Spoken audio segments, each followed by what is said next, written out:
तुम्हारी बेवकूफियों से आजिज़ आ चुका हूं मैं। आगे से ध्यान रखना। गुस्ताखी माफ हो जनाब। अस्सलाम वालेकुम जनाब। अफजल मियाँ, कहिए खैरियत? हमारी हार ने अखबार की कीमत बढ़ा दी है।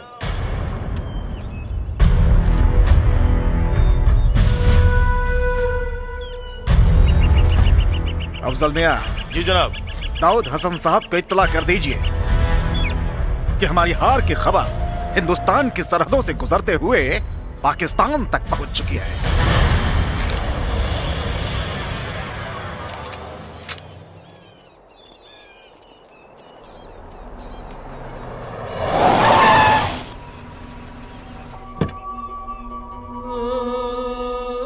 मुल्क किसी जमीन का मोहताज नहीं होता।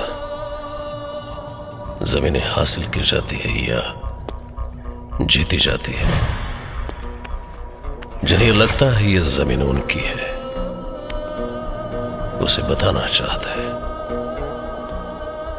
जो मजहब को नहीं मानता वो काफिर, और काफिर की एक ही सजा होती है, वो है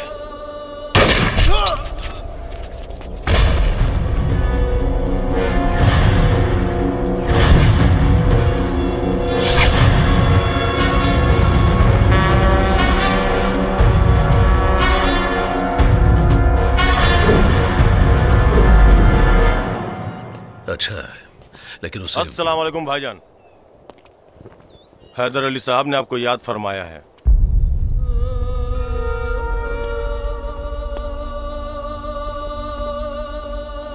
हैदर अली की किस्मत बहुत अच्छी कि वह शहनाज के अब्बू है,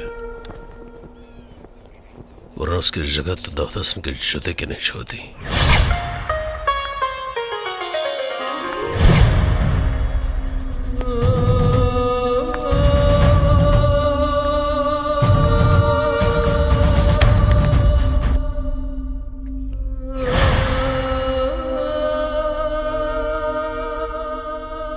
शहनाज, जंगल है आपकी आंखों में, जहां कर मैं अपना रास्ता खो जाता हूं।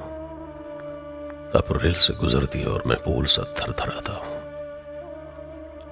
खुदा कसम आप नहीं होती तो मेरी दुनिया कब की उजड़ चुकी होती। जी शुक्रिया, हम अब्बू को आपके आने की इत्तला कर देते हैं। डोंट वरी, मैं मिल लेता हूं।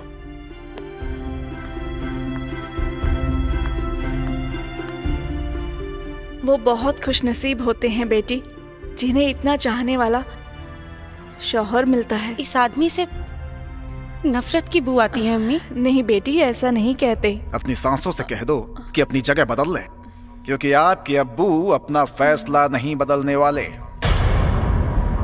और अगर हमारा फैसला बदल गया तो अब्बू? तो उस दिन बदलना जिस दिन हैदर अली और दाऊद हसन से मजबूत हाथ तुम्हें मिल जाए।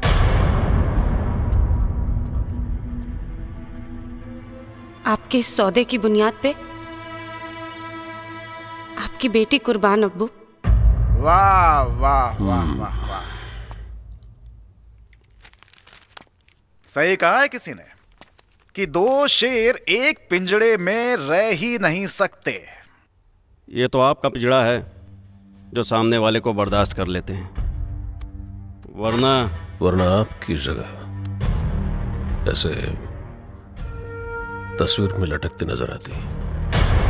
जरा इस तस्वीर पर भी गौर करो मियां, शेर और कुत्तों में फर्क नजर आ जाएगा। गुड।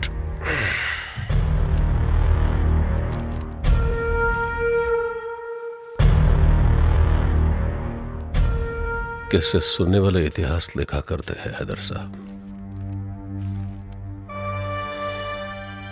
इस हार को जीत में तभी बदल दिया जाएगा जिस दिन हिंदुस्तान की बर्बादी का झंडा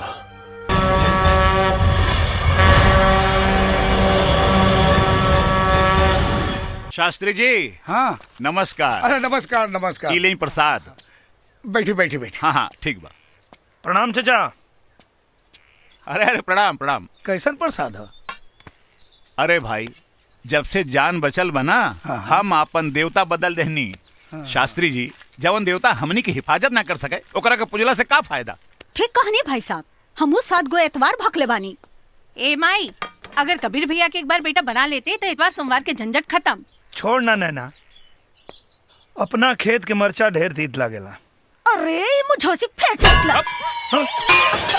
अरे राम राम राम राम, रवा के लागल तो ना हम ओकरा के मरनी ह, लागल तो ना नु है। ना ना कौनो बात ना है, बाकी तनी देखी राहुल लुटवा सही सलामत बा कि ना। अरे छोरी छोरी भाई, पहले ये बताई घर के समाचार कैसन बा?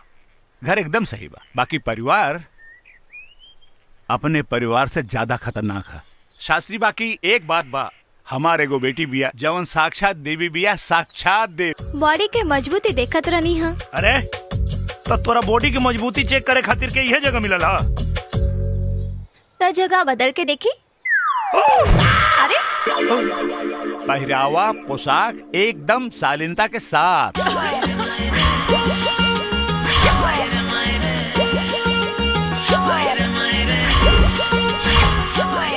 नैना, हाँ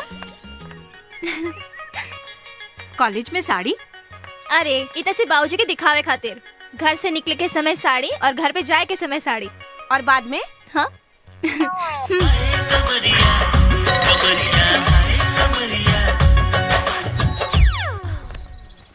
कोमल हमार सहेली बाड़ी, हमरा के मालूम बा उनका शालीनता के बारे में।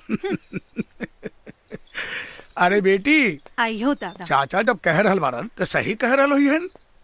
चल चल हम तोरा के दिखाओ तानी, चल। अरे हमरा के बेकूफ बुझता रे, चल देख।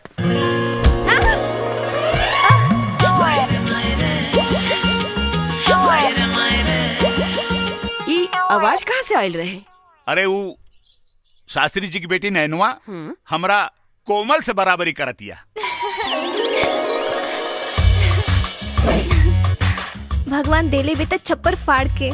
अच्छा, जब लेवे लें तो बहुत गलत जगह से। और दूध लेके ना आई नहीं रउआ? अरे हाँ, वो नैनुआ के चक्कर में भुला गई नहीं। तो ठीक बा, रउआ दूध लेके आई, हम मंदिर से आवत आनी। हाँ हाँ ठीक बा। बेटी कोमल। जी बाबूजी। अरे हम नैनुआ के अंदर भेजनी है कि केहू और के? नैना के बाबूजी। अच्छा अच्छा ठीक बा। बाकी शास्त्री जी अपना बेटी के खिया पिया के एकदम लइका नियन बना दिले बाड़े। ढेर बहादुरी के काम करत आ। सरकार इनाम दी ना, हमरा से ले ला। ढेर जबरी करबे ना तो अभी चिल्ला दे। चिल्ला हम कहा दे, हमारी इज्जत लूटे खातिर घुसल रहलो हो। सही नक्षत्र में तोर जन्म नहीं खेलागा। एक अबीर, अपन प्यार के अबीर लगा के हमार नक्षत्र सही कर दो हो। एक एक करके विधायक जी के पास आवा, बतावा। आवा, आजा आगे आजा। अब विधायक जी के अपन समस्या बतावा। बताओ बताओ। सरकार पिछले इलेक्शन में कहले रहनी कि नहर में पानी आ जाई, नहर में पानी अभी ले ना आइल, ऐसे जनता का परेशानी होता। आओ आओ आओ आओ। जा विधायक जी के लगे जाए और धरो समस्या का समाधान करी। शुक्ला जी चालू रही। हाँ। घर कहाँ पड़ी बाबू तोहार? आराम से पी बाबू। पानी पी ले। कितना पानी चाहिए? पानी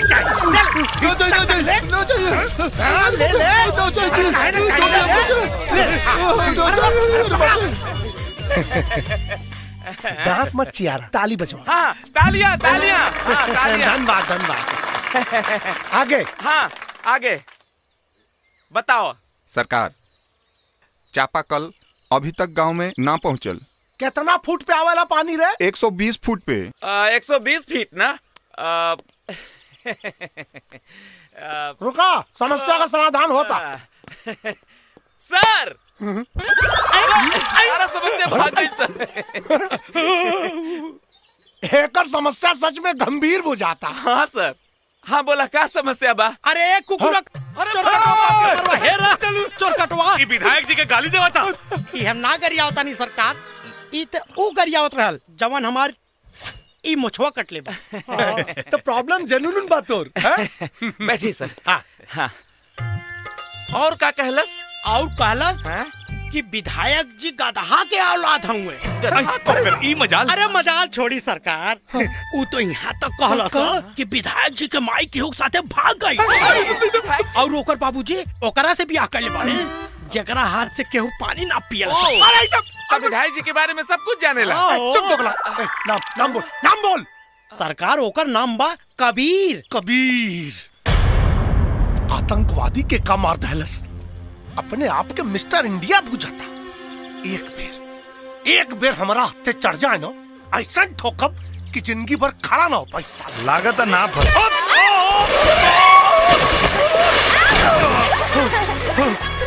कार्य नरी ठोक दली। अरे साला चश्मा खुद लगौले बाड़े और हमके आलर कहता रे। और सुन है नहीं, और रास्ता पे खड़ा रहबे तो केहू ठोक के जाए। हाँ? ई रास्ता तोर बाप बनवले बाने। हाँ, आ गईले। क्या रे? रामेश्वर बाबा। अरे बाप रे बाबूजी। बाबा प्रणाम। खुश रहा बेटा, खुश रहा। हुसैन बेटा यहाँ क्या करत बाड़ा? मछली पकड़ा तानी। अच्छा मछली पकड़ा तारा। तू क्या करता? लागता कबीर चाचा के मछली के मगरमच्छ पकड़ ले ली बिया।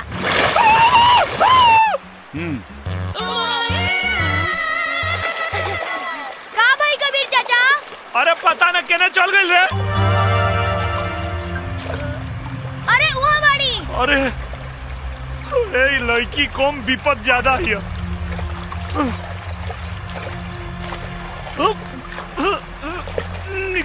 निकलल है कोमल, कोमल अरे उठना रे। ए देखना लागत अब पानी पी ले भैया। तो निकालो। कहाँ निकला था? अरे पीठ पे दबाइले से पानी निकली। पेट पे दबाओ। पेट पे? हाँ दबाओ। सुना, मुंह में फूका तो हवा अंदर जाई तो पानी बाहर आई। फूका। क्या बात करता है? हाँ फूका। फूकला से पानी बाहर निकली? हाँ। फूका ना तो मर जाई। फूका। अच्छा उन्हें देख। अरे मुंह से मुंह लगा के फूका, दूर से थोड़े।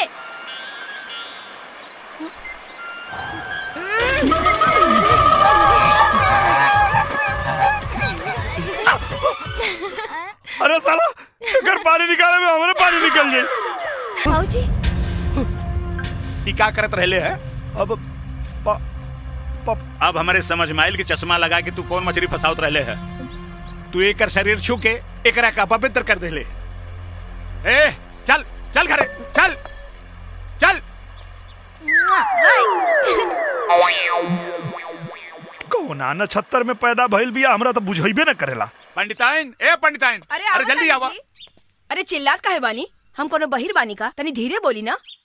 अरे कबीरवा एकरा शरीर के पानी निकाले खातिर पूरा शरीर अपवित्र कर देले बा। अगर वो नदी से ना निकल रही तो हम डूब के मर गई रहती। चुप।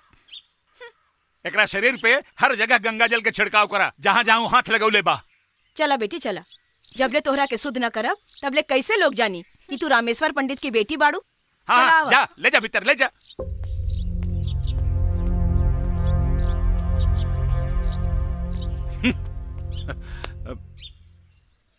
कोमल हमके तू ई बतावा कहाँ कहाँ हाथ लगावले बतो के? आँख में माई। रामेश्वर पंडित के बिटिया पोखरा में नहा रहल बिया। अरे पता ना कहाँ ससुर कहाँ कहाँ हाथ लगौले होई। हाथ पे माई।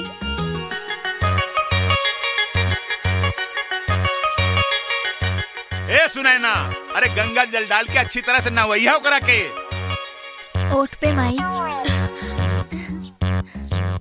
अरे कोनो तो ऐसा जगह होई जहाँ तोहरा के छुवले ना होई। ऐसा कौनो जगह नहीं थी जहाँ वो छूले ना होई। चुप, तोहरा बाप बेटी के फेरा में ना हमार धर्म नष्ट हो जाए।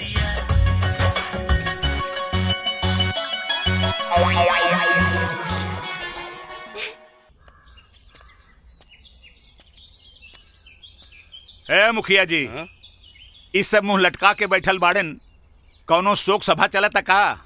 ना ना महाराज ना, आदमी लालीपप के बेटी हो ना, दोनों झनकवा झुमकी दोनों से परेशान बा। और कबीर से हमहू परेशान बानी।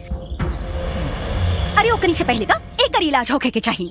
अरे पहले ओकनी के बारे में सोची, कबीर पर बाद में आए मुखिया जी। इ नौटंकी से इ गांव के जितना बच्चा जवान बा सब बिगड़ गइल बा।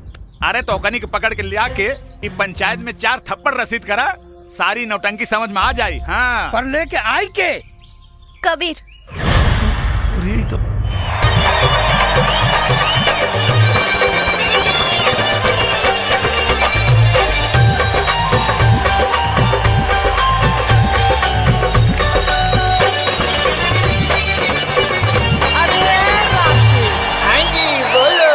देखो तुम सुनो ना। सुनाओ सुनाओ।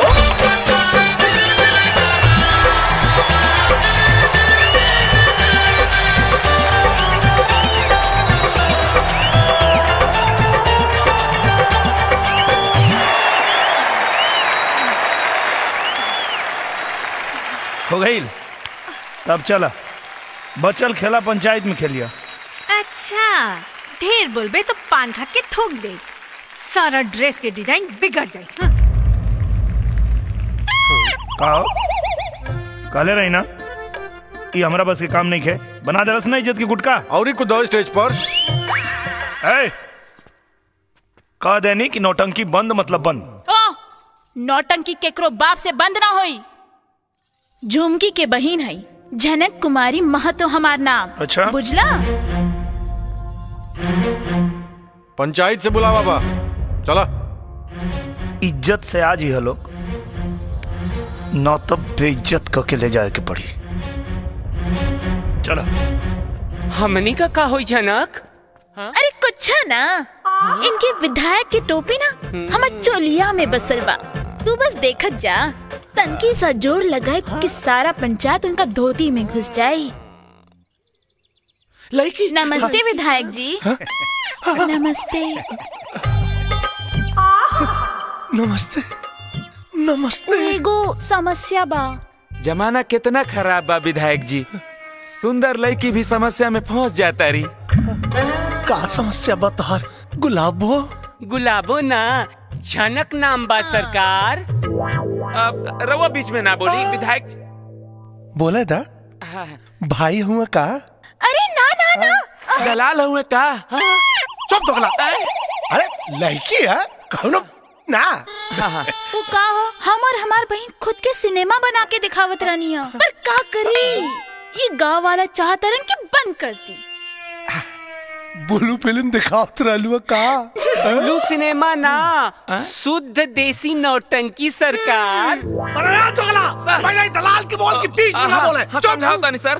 भाई साहब रहुआ चुप रही ना, विधायक जी के रोमांटिक मीटिंग चल रहा बा, कह रही हूँ सर। काम हो जाए, लेकिन बदला में हमारा के सनीमा दिखावे के पड़ी। हाँ मुफ्त में। तका निहाल लिया, समस्या का निदान बताओ तानी।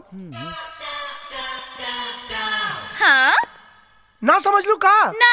हट पागली। ई का? अच्छा।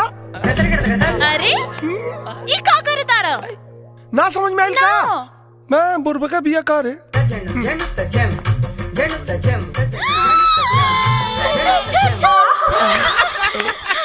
अब बस देखते जा, पूरे पंचायत के ना हवा निकाल दे। सनीमा दिखाओ ना। काम भइला के बाद। अच्छा ठीक बा। ए भाई साहब यहाँ आवा, आवा आवा जा। भाई साहब तबले हमरा लगे रही है, काम भइला के बाद इनके लौटा दे। दरोगा जी। सर लड़की के साथे जा, जौनो समस्या होके ओकर समाधान करिया। यस सर।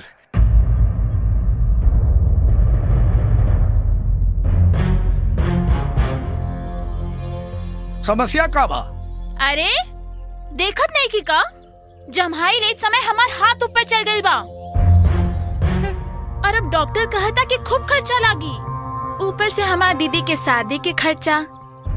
दे दी लोगन, नौटंकी बंद। अरे जा दी, देखी ना भगवान खुद ही का नौटंकी बंद करा देलन। अरे अरे ऐसे कैसे?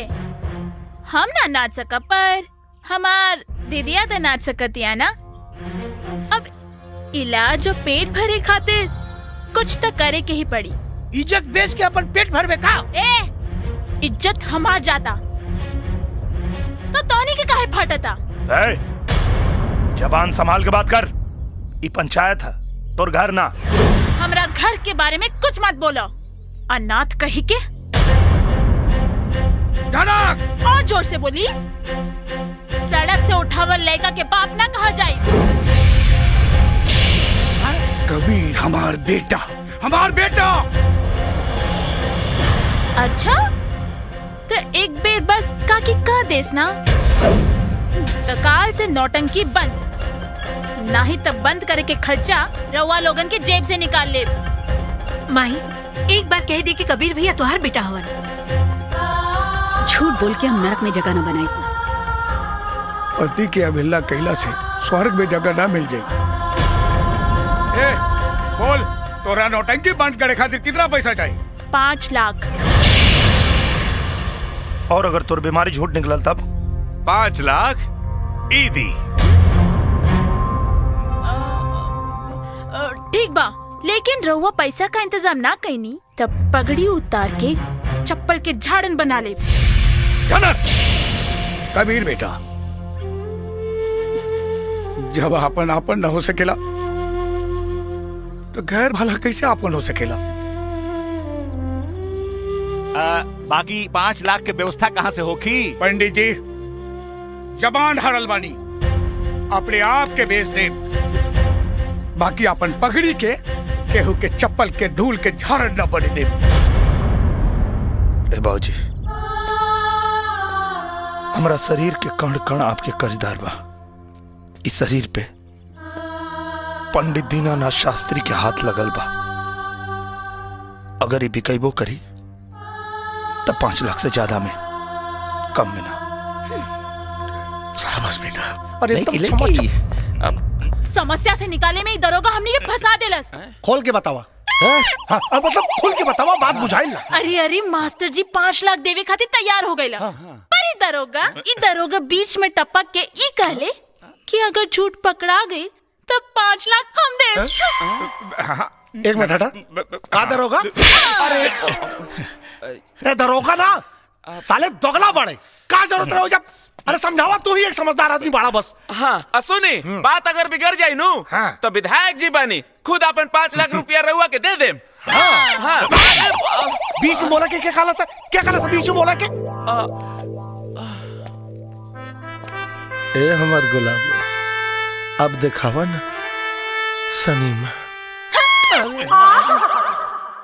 समस्या से निकलने के बाद बुझनी हम अबो कहता नहीं, ये मास्टरवा 5 लाख रुपया दी कहाँ से? मास्टरवा अब अपना बिटिया के बेचे या बेटा के? फूलचंद पाड़े के जाल में तब फंस गई लू। अब बीवी का मोबाइल मिल गई बा तो ढेर पकड़ पकड़ कर बे। चल फोन रख। नमस्ते मुखिया जी, सरपंच जी नमस्ते। ली विधायक जी बैठी। कहा चच्चा, का जरूरत है वो नौटंकी वाली के मुंह लगौले के? 5 लाख रुपया कहाँ से देबा? नौटंकी कैले बिया, और नौटंकी के कोनो पैसा ना होला। तोहनी के कैसे मालूम कि वो नौटंकी कैले बिया? अरे बीच में मत बोला सन। बैठ जाइए। सॉरी सर, बैठ जाइए सर। चच्चा, अगर बीमारियां सही निकल गई तब का करबा? 5 लाख रुपया दिया ही। अगर झूठ निकलल तब? तो 10 लाख रुपया विधायक जी दे दी हैं। सॉरी सर, सॉरी। पैसा तोहनी जैसन लालची आदमी के लालच है, और यहाँ बात मान सम्मान के बाद कुछ और बोला। अच्छा, कुछ और? हाँ, शास्त्री जी का जूता और हमार सर। विधायक जी, अगर बात सही निकलल तब? तो विधायक जी के जूता और शास्त्री जी के सर। हे शास्त्री जी, बेटा अगर जूता कपारे पे रखवा देना, हमरा क्या याद करिए? 5 की जगह 15 लाख दे। हाँ, घर तक संभलते नहीं खे, चलल बाड़े लोग पंचायत संभाले। चला रे सर। आई सर। माई ये का कर दे ले तू? बड़ा भरोसा बना तोरा बाबूजी के अपना बेटा पर।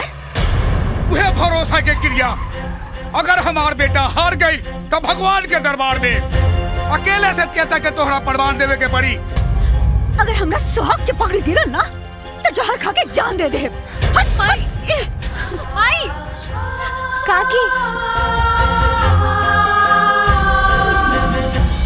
अरे मर्दे, उदासी ना ठीक लागेला तोरा चेहरा पर। कबो कबो कोनो बात दिल में भाला के तरह चुभ जाला यार। ओकरा खातिर एगो रास्ता बा हमरे पास। पंडियो जी के सहमति बा और ऊपर सोचबा तो एकदम सही रास्ता निकल आई। कौन रास्ता? कोमल से ब्याह कर लो। कर तो ले यार, लेकिन हमरा जीवन में औरत के प्यार नहीं के वो जन्मा के दरगाह पे फेंक दिया, कि वो अपना के प्यार न दिया। कोमल से जान से बढ़ के प्यार करी ले, कहीं वो ठुकरा दे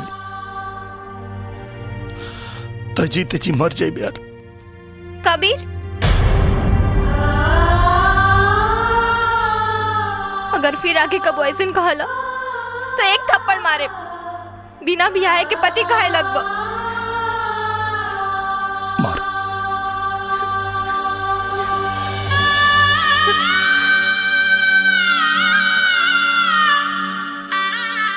बस साथ जिए के वादा कर, तो हर चरण की धूल मांग के सिंदूर बना ले।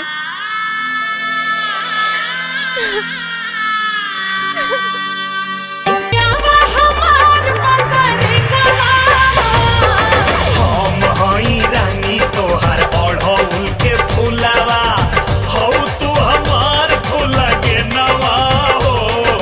हम हई पिया जी के पत्थर तिरिया। कबीर चाचा, वो झनक के हाथ सही बा। तोरा किसे बता रे? बाजार में स्वेप सब्जी खरीदत देख ले।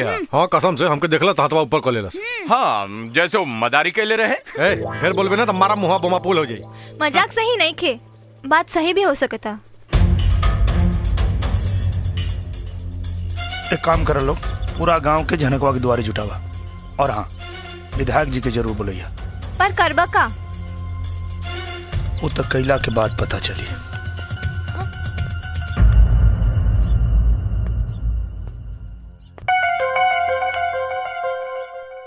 नौटंकी करत तारी। देखो कबीर, पास मत आवा। कबीर देखो, हमरा के छुओ मत, ना तो हम बाबूजी के बुला देब। बाबूजी की का बोले भी? इलाज हम करब कि तोर बाबूजी करिए? कबीर देखा, ये तो ठीक नहीं के करत। कबीर हम सच कहतानी, बाबूजी के बुला देब। बाबूजी के का बुला के करबो? तुहार इलाज देखा कैसे।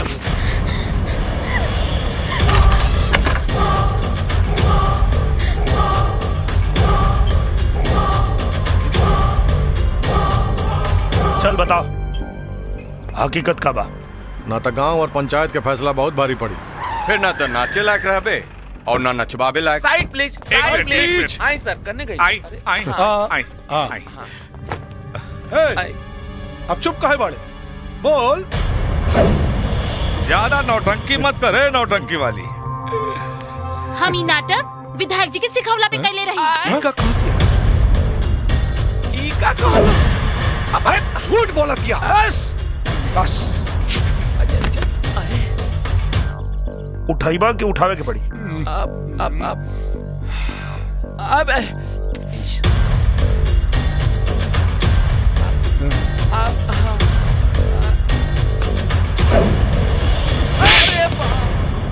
एक बात कान खोल के सुन ले, जवन बूढ़ बाप के जवान बेटा होके ना, ओकरा के कब्बो कमजोर समझे के गलती मत करी है। बाकी 5 लाख के बंदोबस्त कहाँ से करबा लालीपाप महतो? हमरा के माफ कर दी लोगन, हमरा से बहुत बड़का गलती हो गई। अब से मेहनत मजदूरी करब सन, आज से नाच गाना बंद। बड़ बुजुर्ग के पगड़ी के कन्यादान के साड़ी बना ले, पूरा गांव डोली के कहार बने के तैयार हो जाए।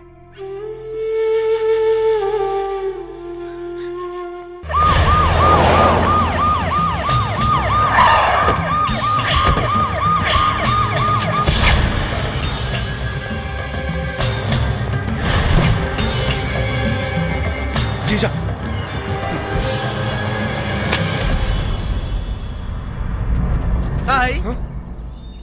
चुनाव खोपड़ी पे नाच रहल बा। अब चुनाव चिन्ह जूता होई का? हम वैसे रहनी मंत्री जी। पलटे के चक्कर में विधायक जी पलटा गई नहीं है। हाँ है जी। है ना? यस सर। अरे साले हुआ खड़ा होके का बाबा जी का घंटा गाड़त रहला। हाय अरे साला हमके अगर टेंशन में ब्लड प्रेशर हाई हो गइल हो। बवासीर हो। तू साले हमरा के ना मंत्री जी, कम से कम ई वर्दी के तरह वाली लिहाज करी। ई लोग के चक्कर में ई दरोगा दोगला बन गया है। ठीक है कहता रहा। आज हमारा समझ में आयल है कि कहावत कितना सही बा। जोरू का भाई एक तरफ और सारी खुदाई एक तरफ। सही कहा तानी जी। आइए आप यही की कमी थी, सुपारी दे रहे। दीदिया चुप रहा। इतना सुघर सार केहू भाग्यशाली के ही मिलेला। उठी ओने जाके बैठी। अच्छा ई हमार बबुआ खातिर कुर्सी बा, रउआ खातिर तो प्लास्टिक के कुर्सी बा, ताकि बवासीर में तनी कम दर्द होखी। जी देखा तारे राज्य चलाए वाला घर चलावे में कितना असमर्थ बा। अब बुझाई जीजा हमरा के थप्पड़ काहे ना मारना। इनका के चप्पल खाई पड़ी। ढेर ना यहाँ के हमारे जीजा जी। तुम लोग साले सुधर जाओ। कितनी तकलीफ दोगे तुम लोग, मैं क्या करूं भाई। हेलो दिमाग का फालूदा निकल आए। पाकिस्तान से हैदर अली। हेलो जी। हाँ हाँ जी जी। हाँ हैदर अली साहब, वालेकुम प्रणाम। वालेकुम सलाम चौबे जी, कहिए सब खैरियत? जी जनाब, हिंदुस्तान प्रगति कर रहा है। चुनाव नजदीक है। अब अगर जनता की सहानुभूति मिल जाती तो चुनाव तो हम ऐसे ही जीत जाते। सहानुभूति ठीक है, चलिए कर ही देते हैं हंगामा। दिन और तारीख आपका और काम हमारा। अरे जनाब शुक्रिया। तो लीजिए लगे हाथ, दाऊद हसन साहब से बात कर लीजिए। हाँ दीजिए दीजिए। वालेकुम प्रणाम हुजूर। 14 अगस्त का जवाब होगा 20 दिसंबर।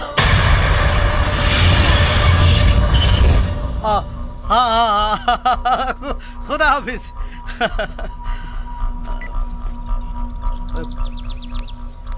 देखला हिंदुस्तान में रह के डीलिंग पाकिस्तान से करी ला। अरे ता जीजा के कर बाड़ा जुत्ता खाए वाले के दीदिया। दीदिया कहाँ बोला बता रही। एक बात बताओ, तोरा सर पे जूता के रख ले रहे? मास्टर दीनानाथ शास्त्री का बेटा कबीर शास्त्री। कबीर शास्त्री तो बेटा कबीर अब की दंगा में पिला जेबा तू।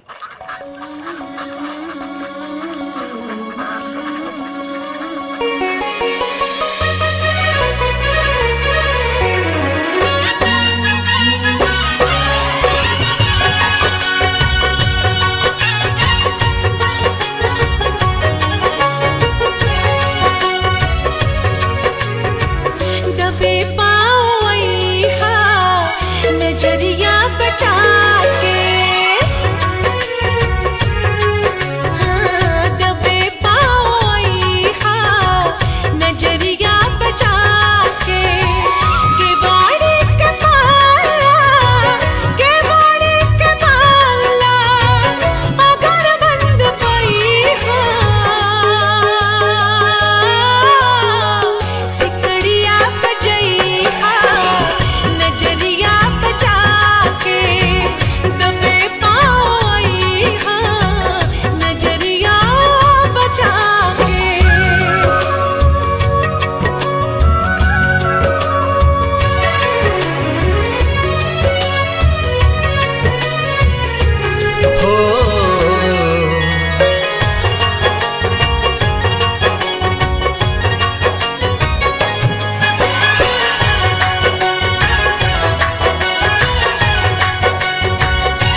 कहा बात बात तिवारी जी? ए शास्त्री जी, अपने एक सड़क उठावल माटी आज हमारा बेटी के मांग के सिंदूर बने का सपना देख रहा बा। स्वीकार कर ला, काहे की कबीर से बड़ा सपना देखे के औकात तोहरा में नहीं खे। ता ठीक बा, बस एक जात बता दा, तोहार औकात हमारा औकात के बराबर हो जाई। बस हम अपना मेहरारू के कारण बेबस वाली, वरना दीनानाथ शास्त्री का औकात रामेश्वर तिवारी से कहीं ऊपर बा। ए शास्त्री जी, जे मारा जिंदगी भर अपना पत्नी के सामने बेबस रहे, ओकर पोसल लइका हमारा बेटी के हाथ ना पकड़ सकेला। अरे लइका के मजबूती के पता ओकरी माँ के कोख और बाप के मूछ के नोक से होला। हाँ तो नजर उठा के देख ली ओकरा महतारी के कोख और ओकरा बाप के मूछ के नोक के। अगर मान मर्यादा के ख्याल न रहित ना तो राहुल बेटी के कब के अपन महतारी के पतो बना के रख देले रही। गायत्री भाभी, खबरदार खबरदार, अगर हमरा बेटा के अनाथ कहानी तो जुबान खींच ले।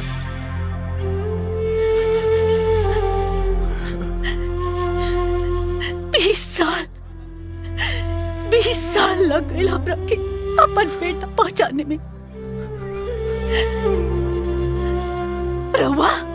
रवा तो 7 जन्म में भी ना पहचान पाई।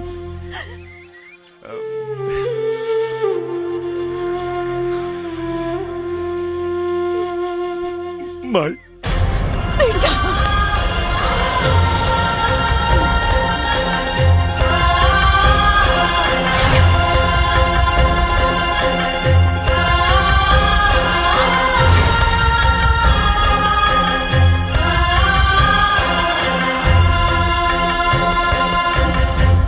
यह एहसान के कर्जदार हमरा और जिंदगी भर है।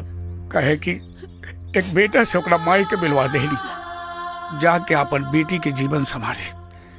एगो बाप के वादा बा, हमार बेटा रउआ रास्ता में कबो ना आए।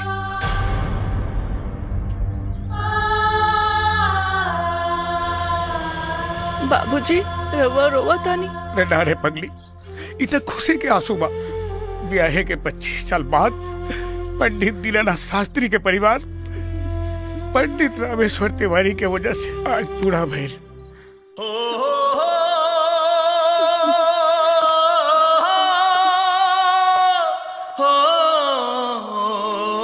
कबीर, कोमल, जा जा, तू भीतर जा। अरे भीतर जा भैया। अब हमने के चलत। हाँ ठीक। प्रणाम। प्रणाम चाचा। पंडित जी का फैसला बदल गई का? हाँ, बदलल फैसला ही बतावे खातिर आइल बनी। तब फिर एगो हमार बात सुन ला, हम कोमल के बियाह तय कर देले बानी। एगो पिता से बढ़ के बेटी की क्यों प्यार करिए नहीं कह सकत। हम अनाथ प्यार के मतलब का समझे। अपने के बेटी हमरा के प्यार के मतलब समझा दे। अब देवता मंदिर में रहे या घर में, का फर्क पड़ा था। वो हमरा के हमरा माई से मिलवा देली। अगर हम उनका के अब उनके पिता से ना मिलवा पाई तब बहुत बड़ गलती हो जाए। कहीं तोहार यकीन तोहरा प्यार के झूठ ना बदल दे। प्यार के दूसर नाम विश्वास होला चाचा, और हमनी के प्यार के बुनियाद तन पे ना मन पे टिकल बा। कसम कोमल और कबीर के प्यार के। अगर हमनी के जज्बात अपने के फैसला के बीच में आई तो हमनी के प्यार प्यार ना पाप होके। कबीर,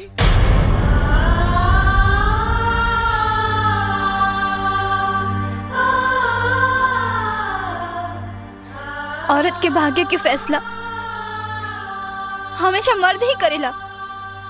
एक बात के विश्वास रखी है, जियत जी हमरा साथे भाऊजी के खोजल और तोहर त्यागर रिपोर्टर जाए, लेकिन मरला के बाद हमार तन और मन पर अधिकार सिर्फ हमार रही। और हमरा साथे ई गांव के एगो निकम्मा जाहिल अनाथ कबीर के याद जाए।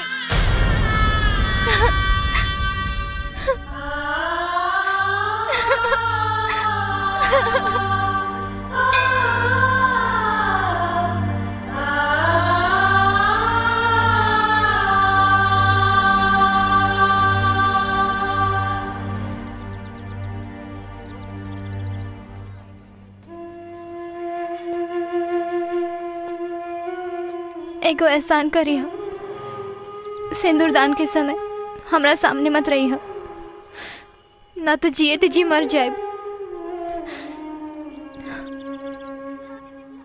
नया जीवन के शुरुआत करे जा रहा बड़ो,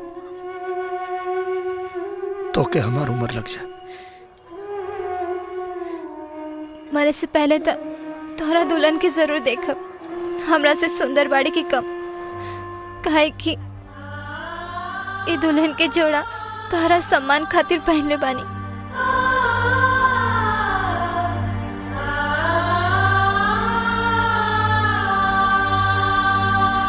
ओम गजाननं भूतगणाधिसेवितं कपित्थजम्बूफलचारुभक्षणं उमासुतं शोकविनाशकारकं नमामि विघ्नेश्वर पाद पंकजं मंगलम बजरंगी। घीव कहाँ बा? मंगलम पुंडरीका। का भेल पंडित जी? ठीक बा, अभी ले आवा तनी। हाँ तनी जल्दी ले आई हो, ना तो मुहूर्त का टाइम बीत जाई। ओम शांताकारं भुजगशयनं पद्मनाभं सुरेशं स्वाधारं जगन्सदृशं मेघवर्णं शुभांगं लक्ष्मीकान्तं कमलनयनं योगिनीजानगम्यं वन्दे विष्णु भवर सर्वलोकैकनाथं। ओम श्री अग्ने नमः। अरे हाँ हाँ, देखो तो होने कहाँ रे? चल चल। सर्व मंगल मांगल्ये शिवे सर्वार्थ साधिके शरण्ये त्र्यंबके गौरी नारायणी नमोस्तुते। ओम आपदामपहर्तारं दातारं वक्रतुंड महाकाय सूर्यकोटि समप्रभा। अहं करिष्यामि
जवन पूर्व बाप के जवान बेटा होके ना, ओकरा के कब्बो कमजोर समझे के गलती मत करी है।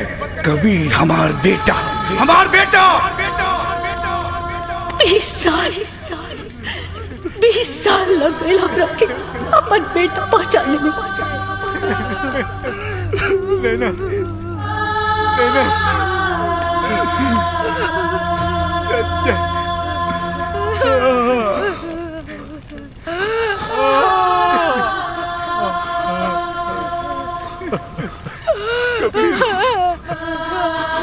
शोएब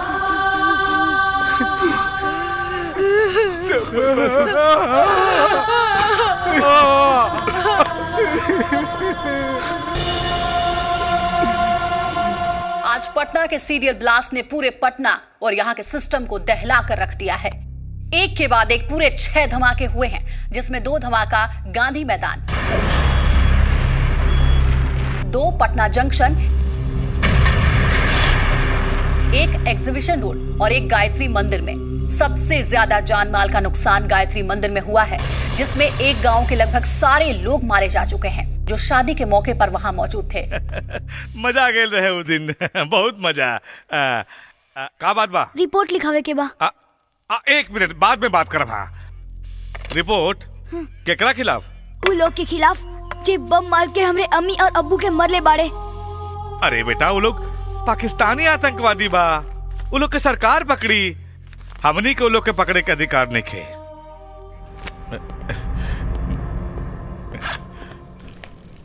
अरे ये क्या करता रे? हाँ? अरे साहब देखिए मुंह तता। ई का कैले? हमार अब्बू कहत रहे जे थाना में थानेदार रह के थानेदारी ना करे, उ थाना ना पिसाब खाना होला। साले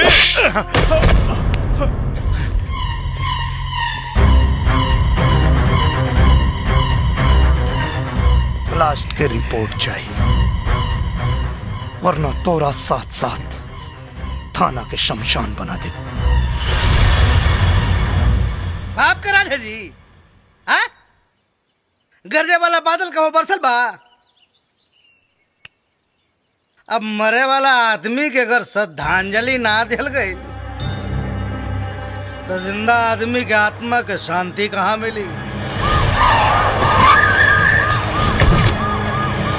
नमस्कार नमस्कार नमस्कार।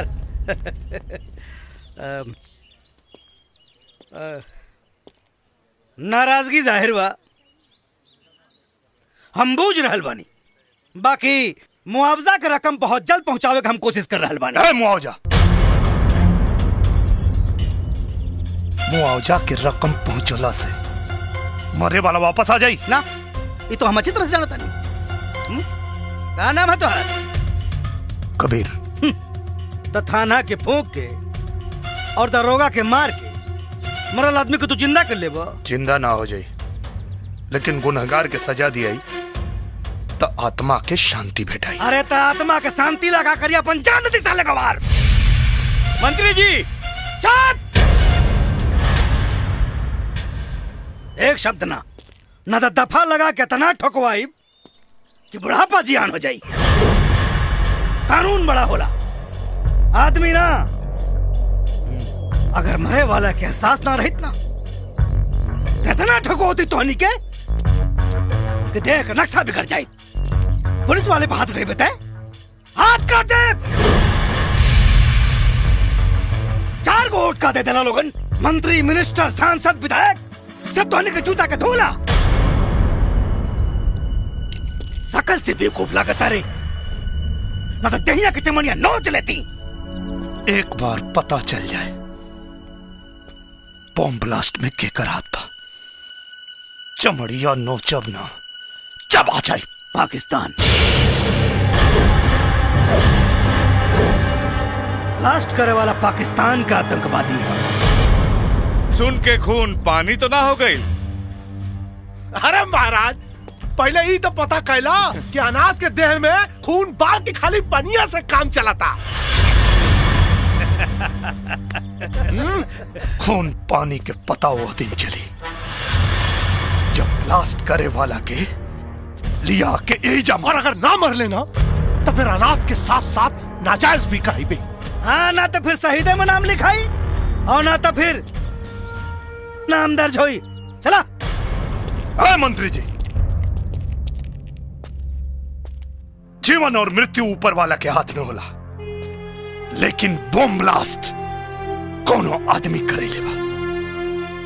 ब्लास्ट में मरे वाला एक एक आदमी की कसम खा के कहा था नहीं, ब्लास्ट करे वाला के यही धरती पे लिया के मारे। काहे कि बम के धमाका ही ना चिन्हेला कि मारे वाला हिंदू है कि मुसलमान। और यह बतावे खातिर आ रहल बानी पटना से पाकिस्तान।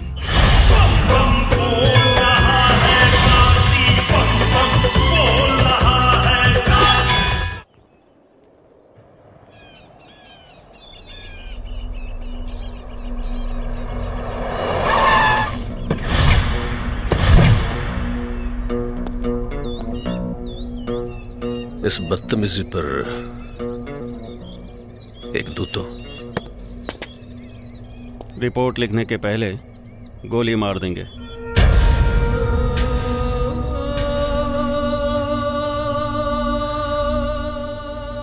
कमबख्त हंसी भी उस वक्त आती है जब हमें किसी पर गुस्सा आता है। गुस्से को दबा के रखिए, गर्मियों का मौसम है, फट जाएगा।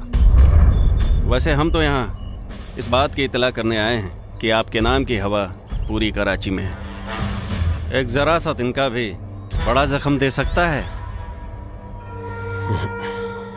दवा की जरूरत नहीं पड़ेगी, और अगर पड़े भी तो आपके बदन से निकालेंगे।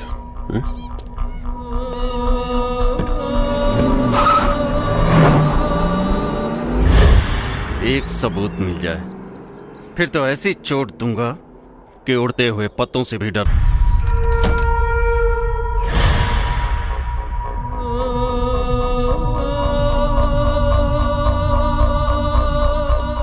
आइए दाऊद हसन साहब, इस्तकबाल करते हैं आपका। तशरीफ रखिए।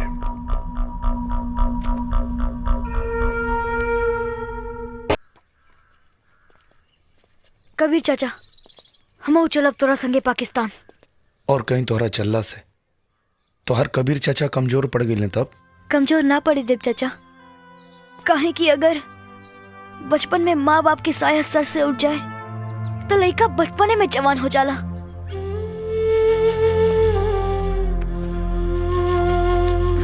हम कुछ न कहब, बस एक बार हमहू पाकिस्तान देखे के चाहता नहीं। ना साला, यह तो देखे के बाद कि खैरात में दिहल जमीन के माटी के ताकत हमनी के माटी से ज्यादा ताकतवर कैसे हो गई। ठीक बा। मंत्री जी बतौले रानी तोहनी के बारे में। ये पासपोर्ट बनवा के कहवा जाए के बा? पाकिस्तान। अच्छा, वो नौकरी करे खातिर जैसे लोग दुबई वगैरह जाने वही सही ना? ना, पाकिस्तान के बम से उड़ावे। बम से उड़ाई बा? अच्छा, तो तू लोगन कैसे बम मरबा? ऐसे बम के चोट पर त चिल्लैले, बंदूक के नोक पर निकल जेबे। 10 दिन से घुमावता रे, क्या समझता रे? का लगा था तोरा के पासपोर्ट ना बने बे तो हमनी के पाकिस्तान ना जाए के वैसे जाए के जैसे ओकनी क्या बोले सन। हाँ, हमरा पता बा आज के समय में काम गांधीगिरी से ना दादागिरी से होला। चल कपड़ा निकाल। रेप करवा का? खोल यो निकाल। दूरबीन। ना ना ना ना ना ना ना ना। हमनी के खिलाफ कार्रवाई कैले तो तोर फोटो टीवी अखबार में इतना छपी कि लोग सलमान खान से ज्यादा तोरा के याद रखे। पाकिस्तान तो हमनी के जाएगे और वहां जाए से तोरा मंत्री के बाप भी ना रोक पाई। अब तू सोच, पासपोर्ट बनावे के बा कि ना? साहेब, ये कपड़ा क्या उतरला सर? हमार तो खाली कपड़ा उतरला सर, पाकिस्तान के तो चड्डियों उतार ली। बिना वीजा पासपोर्ट के चले के? अरे यार, बिना वीजा पासपोर्ट के जाइबा तो हमनी में और ओकरी में अंतर का रही? कबीर, अरे जनक, एगो बात कहे के चाहता नहीं का? शायद वो बात के वजह से वो एहसान के बदला चुका सकी जौन एक नौटंकी वाली के सही रास्ता पे लिया दिलस। बतावा। देखा, 20 तारीख के मंत्री जी के जन्मदिन बा। हम मंत्री जी और विधायक जी के खूब निम्मन से जाने तानी।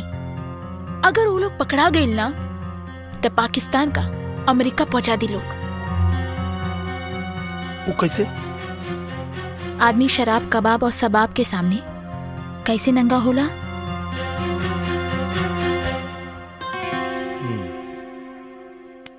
ठीक बा, पहले ही जोखिम हम और शोएब उठावे के। हम ना हमार जीजा लौंडा बाजाऊ मैं। Come on. Okay.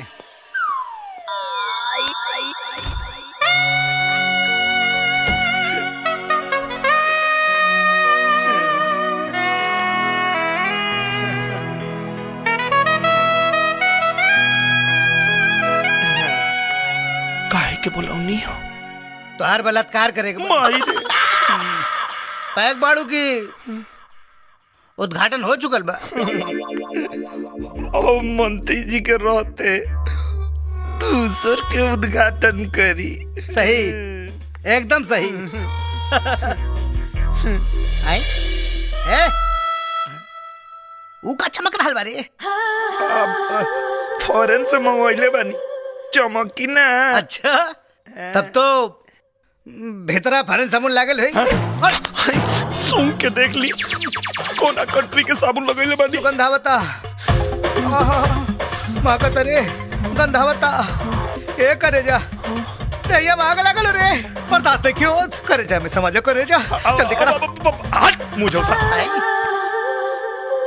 अब क्यों जान जाई त का कोही जानी का खाक। मंत्री बाद में आई, लौंडा बाज पहले। जब हम पास में खलासी रहनी नू तो कोनो खलासी लौंडा के छोड़ने ना रहनी। तो यो तो सोची रोज जनता के सेवक होई। सेवक? हाँ। जनता मतलब बेवकूफ, एक नंबर का गधा। जब वोट की जरूरत होके तो हाथ जोड़ लेवे के, ओकरे बाद पिछवाड़े दुलत्ती मार के भगा देवे।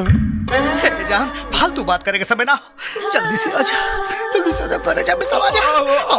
जल्दी से चलो। विधायक जी के पता चली तो विधायक ससुरा हम उस बड़ा लागल होई कत्तो कीर्तन थोड़ो करत होई।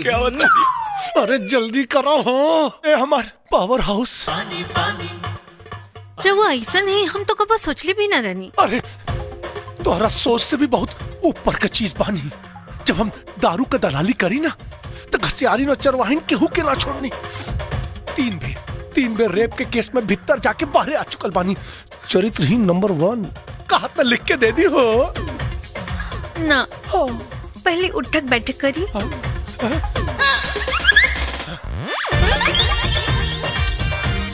बास की औरी थोड़ा और। अच्छा, पहले ही से दहिया गरमाइल रहल है, उठक बैठक करके और गरमा गई नहीं। एक बेर अरे इतना काम जनता खातिर कैले होती तो आज विधायक से मंत्री ना बन जाती। मंत्री बनले में वो मजा नहीं खे जवन तोरा के पकड़ने में बा। जनता की रउआ के बारे में मालूम पड़ी तो का सोची? सोचेगी जनता अगर इतना होशियार रही तो हमारे जैसन के विधायक नानू बनाई लोग। बातचीत छोड़ा, अब बर्दाश्त नहीं क्यों, जल्दी से आजा। आजा ना।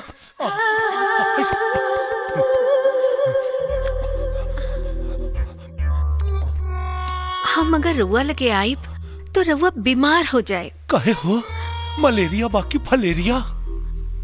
एड्स बा। जीजा! ए जीजा! कुछ छपल? इतना छपल बा कि नेताजी के और मंत्री जी के लंगोट जल के राख हो जाई।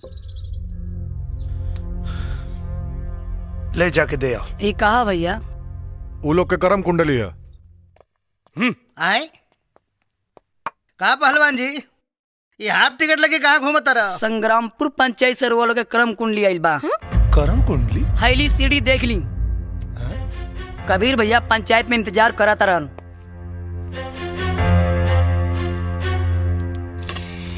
लगा जल्दी से देखी।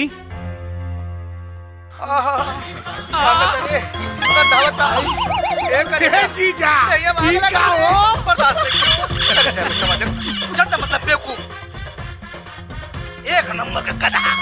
जब वोट की जरूरत है जीजा, अरे तू तो नेता से अभिनेता बन गया।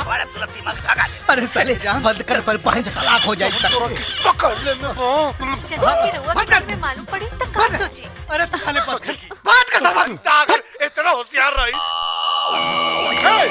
अरे साले माई की पेटवा में कैसे रले साले।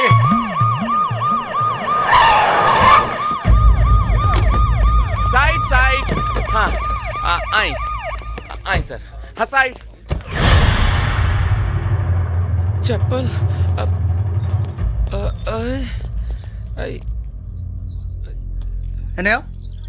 ये सब कहा रे? जीजा जी पब्लिक का मिजाज ठीक नहीं खिलाकर चुपचाप निकल चले। जूता चप्पल से डरा गए। जिंदगी भर विधायक रह सारे कभी मंत्री ना बन पाई। जियो शेर। जीजा जी हम रहुआ के प्रधानमंत्री बनल देखल चाहता नहीं। अरे वो आगे बढ़ी। हाँ जाए। चुपचाप आगे बढ़ो, जाके बात करा से। का भाई कबीर कहा नौटंकी होता है सब है? यही जगह बतीबा के अंदर चल के बताई। भीतर है ठीक रही। चला आवा। अब भीतर कहाँ लेके जाता? हाँ विधायक के सामने बैठल बाड़े।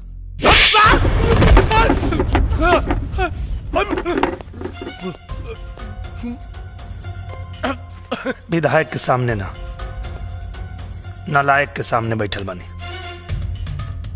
वो सबूत के साथ। समझ में आई? हाँ, अब सब समझ में आ गई। अब सही आदमी भैया सही काम नु करी। हाँ, सही सोच ले होगा। जीजा जी के भेज रहा पानी। अब भैया जवन काम मंत्री जी कर सकन है और मैं विधायक के काव का काम हो जाए भैया पक्का। हाँ, आ गई।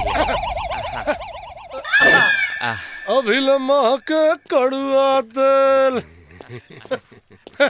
ढेर फैलत रहना। कुल है गड़ी दुइये मिनट में निकाल जानी है। वो आवाज कैसन आई? रजिस्टर गिरला के अच्छा रजिस्टर। समस्या बढ़ बाओ।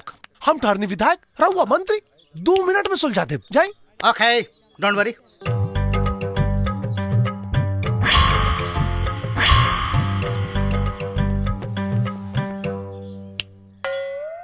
मंत्री के सामने बैठा है, डर नहीं लग रहा है? कुत्ता कटला के इंजेक्शन बाजार में मिलेला। कुत्ता किसको बोला है जी? तोरा के। शेर बोल, शेर। तुम्हारा लिहाज कर रहे हैं? नहीं तो नटाई में दोनों उंगली डाल के ऐसे उल्टा लटका देते। वापस कर, सेठ वापस कर। का भाई सर? हाँ का भाई? लागत फिर रजिस्टर गिरल। कतना रजिस्टर बा अंदर हो? बॉम्ब ब्लास्ट में केकर हाथ रहे? Bomb blast? हमरा का पता? का भाई सर काहे रोता नहीं? अपना खातिर ना जीजा खातिर रोवता नहीं। वो पाकिस्तान में अलहायदा नाम की एक संस्था है जो वो वाली फ्रंट पार्टी से जुड़ा हुआ है यार। पाकिस्तान में संगठन चलावे वाला के नाम। अब लीजिए मैं यहाँ हिंदुस्तान में रहता हूँ यार। पाकिस्तान के बारे में सफल मंत्री को बोल रहा है। अरे वाह, अरे उठी सर। अरे अरे का भाई सर? अरे लगा था आज हमारी बहन विधवा हो जाए रहता था। ओ, मैं पाकिस्तान के दौरे पर गया था तो वहाँ कुछ लोगों से मेरी छोटी मोटी फ्रेंडशिप हो गई थी और तब से लेके आज तक वो फ्रेंडशिप चल रही है। चल रही है ना? इतना लोग के ये क्या है? वीजा पासपोर्ट आवे जाए और वहाँ रहे खातिर व्यवस्था। आए? है? ये पहलवानमा को ले जाके क्या करोगे भाई वहाँ पे? तोहरा साथे गई रहे ना पाकिस्तान? हाँ। पहलवान लागा था तोरा के क्यों आपन याद करा था। हाँ वार्तालाप करने का ऐसा तरीका पहली बार देखा है भाई साहब। नमस्कार। ऐसन गद्दारन के हाथ में देश बा। शुक्ला जी। जी सर। आप वीजा और पासपोर्ट रेडी करवाइए। यस सर। और अनहनन सारन के ना पाकिस्तान बाई रोड भेजे के हो। यस सर। हाँ और हाँ हैदर अली को फोन लगाओ। यस सर। है और पहलवानों को वीजा पासपोर्ट बनवाता था। हमार का हिला बाद में बताएंगे। हाँ हेलो हेलो मंत्री जी बात। हाँ हाँ हाँ जी। सलाम जनाब। अरे वालेकुम प्रणाम। और बताइए, सब खैरियत? हाँ, मजे में मजे में। इन धमाकों से कुछ चुनावी फायदे नजर आए? अरे जीजा क्यों जी का नहीं? चेहरा देख ली, खुदा पता चल जाई। हाँ जी जी, आप क्यों? फायदे की बात, हमारा फायदा तो हो ही रहा है। हम तो आपके फायदे के बारे में सोच रहे हैं। क्यों मजाक कर रहे हैं जनाब? पहला मिशन जिसने फेल किया है उसे हम आपके हवाले करने की सोच रहे हैं। जी तो चाहता है क्या कि जुबान चूम लूं। हम गुड़ से भरा हुआ ट्रक आपके यहाँ भेजेंगे। इधर का कागज हम तैयार कर लेंगे, उधर का आप कर लीजिएगा। लेकिन ले जाने वाला लौट कर वापस नहीं आना चाहिए जनाब। भेजिए। खुदा हाफिज। खुदा हाफिज। दाऊद हसन साहब। अस्सलाम वालेकुम। अदर साहब, सब खैरियत में? सब खैरियत जनाब। लाजवाब खबर लाया हूँ। शहनाज की सगाई की तारीख बताने आए हैं। उससे भी उम्दा 14 जुलाई को जिस शख्स ने आपको शिकस्त दी थी उस नामुराद को आपके हवाले करने आया हूं।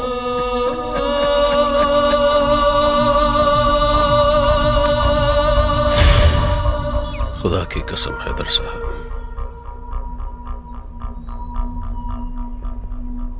उसकी मौत देखने लायक होगी। शुक्ला सर, सारे कागजात, पासपोर्ट, वीजा और पाकिस्तानी करेंसीज कबीर को हैंड ओवर करो। सर, हैला ई बा वीजा के कागजात, हई रहल पासपोर्ट, हई रहल कैश। आएगा जरूर, लेकिन वापस नहीं जाएगा। पाकिस्तान के दामन को जो दाग लगा है कि पाकिस्तान आतंकवादियों को हिंदुस्तान भेजता है, वो दाग हमेशा के लिए मिटाऊंगा। बल्कि दुनिया को बताऊंगा कि हिंदुस्तान अपने आतंकवादियों को पाकिस्तान भेजता है। का ही सब हो? एकरा में देसी कट्टा, देसी बम यूपी, बिहार, झारखंड के हर जिला से आयल बा। और जाके पाकिस्तान के तू लोग दिखा दो। ये हथियार पाकिस्तान के अमेरिका से खरीदे के पड़ी कि ये हमरा हर गांव गांव में बनेला। हिंदुस्तान के तो बातें छोड़ा, खाली यूपी बिहार चढ़ गई लू था, दुनिया के नक्शा में पाकिस्तान हमेशा ला खत्म। सब हथियार पे गुड़ चढ़ा हुआ। देखा था नहीं कौन साला पकड़ा था।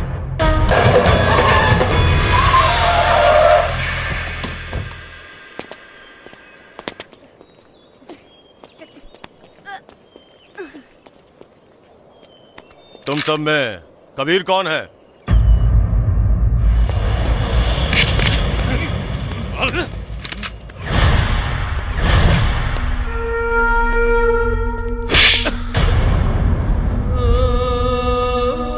ये कबीर नहीं है, ये कबीर है। ये कबीर है।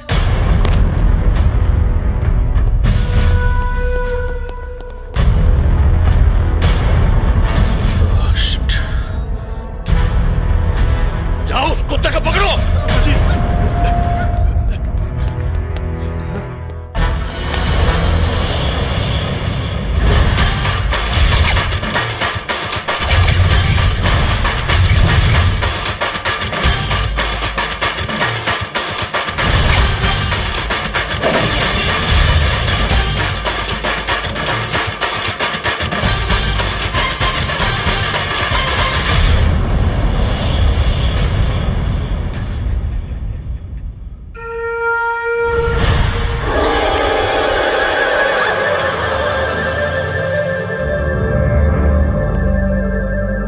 जान के सौदागर। अगर मर्द का बच्चा है तो माशुका की हिफाजत करके दिखा। सिर्फ पाकिस्तान का नहीं, तेरे घर के कोने कोने का पता लेकर आए हैं। मेरे शहनाज को औरत को छोड़ दो। अगर मर्द है मुझसे हाथ मिलाकर देख। हाथ मिलाने नहीं, तुझसे लात मिलाने आए हैं। चाहूं तो तुझे यही ठोक दूं, लेकिन मेरे भारत माता की जमीन तेरे खून की प्यासी है।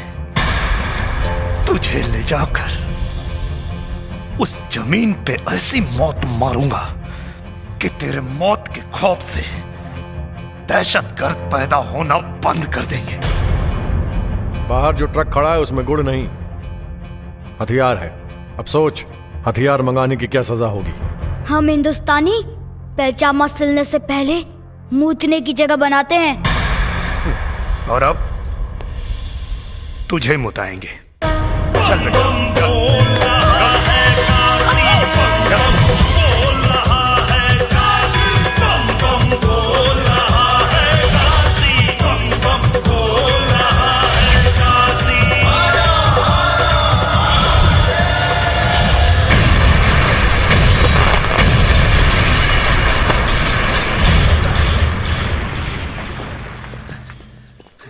अबे फोन उठा मच्छर जात। चले। हमारी शहनाज को कुछ नहीं होना चाहिए। अरे बेगम साहिबा, आप बेफिक्र रहिए, शहनाज को कुछ नहीं होगा। हम उसके अब्बू है ना, कुछ नहीं होगा उसे। हम आपकी सियासत पर अपनी बेटी की कुर्बानी नहीं देंगे। सर, पाकिस्तान से फोन सर।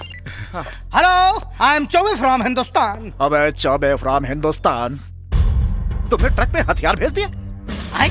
अरे हम तो यहाँ से गुड़ ही भेजे थे। अब पाकिस्तान की धरती में वो गुड़ अगर हथियार बन गया तो मैं क्या कर सकता हूँ? तुम्हें तो दौड़ा दौड़ा के मारूंगा। पिछवाड़े में बम नहीं बांध दिया तो नाम बदल देना। धमकी नहीं। धमकी? हेलो, हमारे यहाँ 10 मरता है तो 1 मुखिया पैदा होता है। हमारे यहाँ 100 मुखिया मरता है तो 1 विधायक पैदा होता है। ली। और अब आप खुद सोचिए कि कितने मादर डॉट डॉट मरे होंगे तब मैं एक मंत्री पैदा हुआ हूँ। सबको दौड़ा दौड़ा के ये लुधियाना से लेकर लाहौर तक नहीं भगाया ना, तो मेरा नाम भी हैदर अली नहीं। इस रूट की सभी लाइनें व्यस्त हैं। कृपया जब तक मामला सॉल्व ना हो जाए तब तक फोन ना करें। टीटी पूपा पू टिन टिन टिटों। का भाई ले जीजा, कौनो प्रॉब्लम बा का? हाँ, पाकिस्तान के पिछवाड़ा फाट गई हो, तू सीए जाइबा।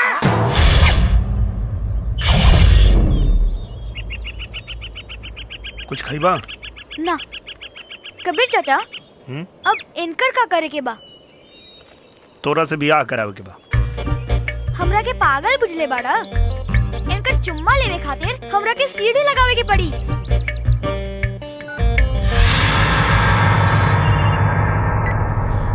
शहनाज, और दहेज में का मिली? शहनाज तुम्हारी आवाज खंडहर। ये कोई मामूली खंडहर नहीं, यहाँ का बहुत ही मशहूर वज्रस्तान का खंडहर है।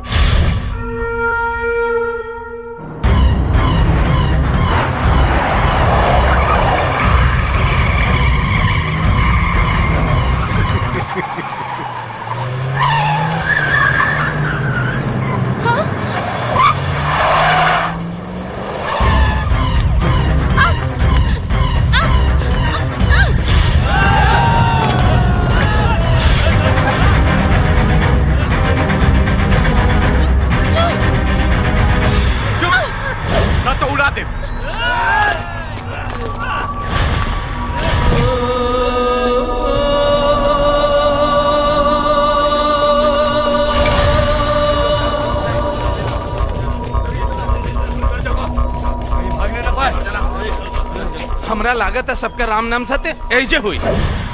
ये पाकिस्तान की जमीन है, यहाँ पे राम का नहीं अल्लाह का नाम लो, तब शायद वो तुम्हारे गुनाह बख्श दे।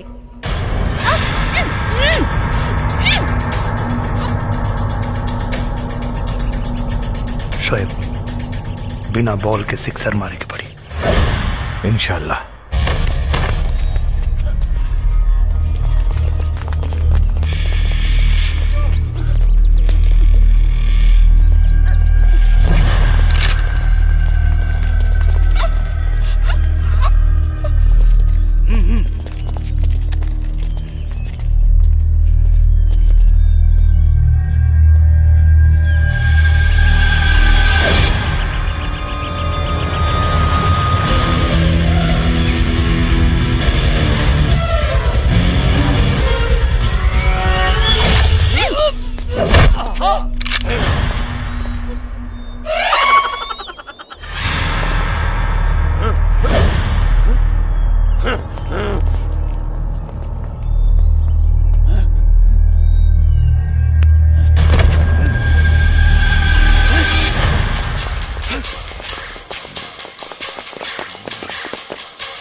चल पीछे, नहीं तो खोपड़ी खोल दूंगा। चल पीछे चल।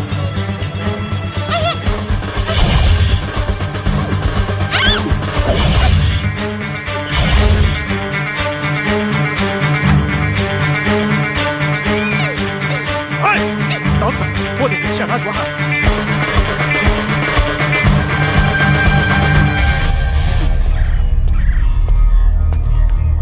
बचा लीजिए उसे।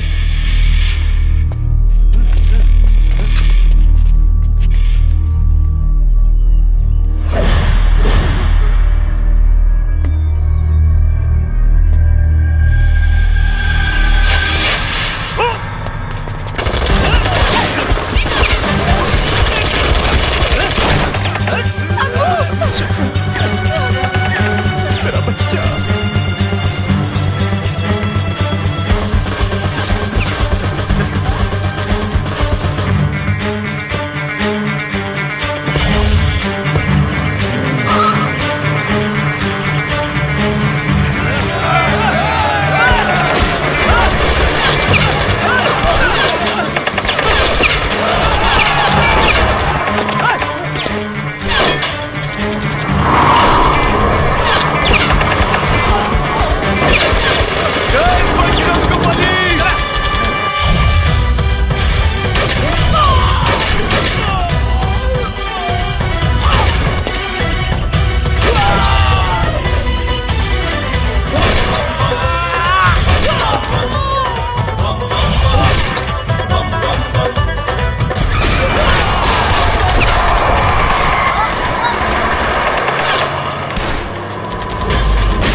जिन हाथों से उसने आपको छुआ है,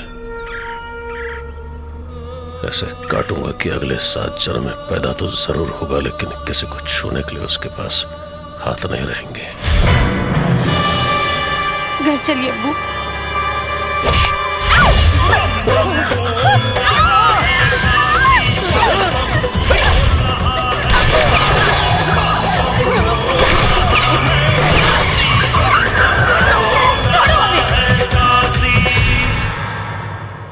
ऊपर वाला भी उसी का साथ देता है जो रमजान में राम और दिवाली में अली को देखता है।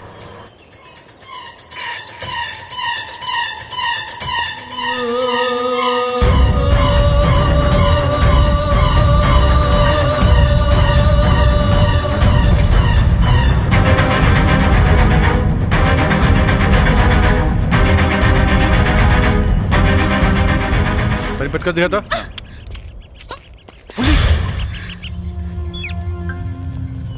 पुलिस बा, पुलिस। इनकी माँ का। हमनी की पुलिस से कुछ लेवे देवे के नहीं के। हमनी के टारगेट के और बात। चलो यहाँ से, चला। चलो तू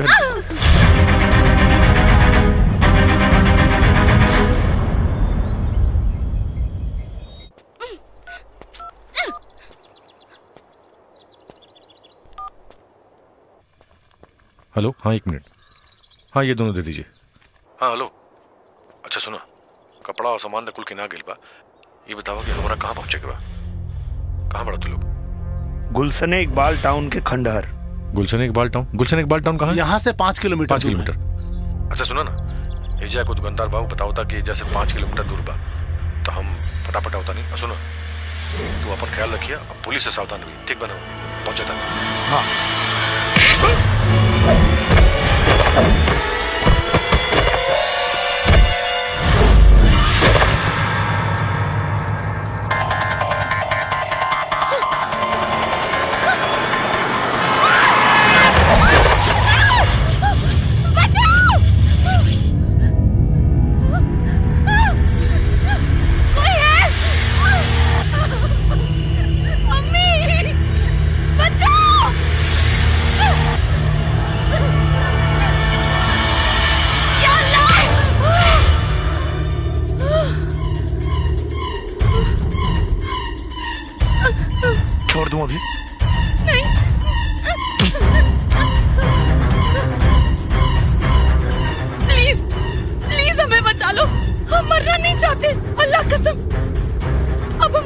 नहीं करेंगे।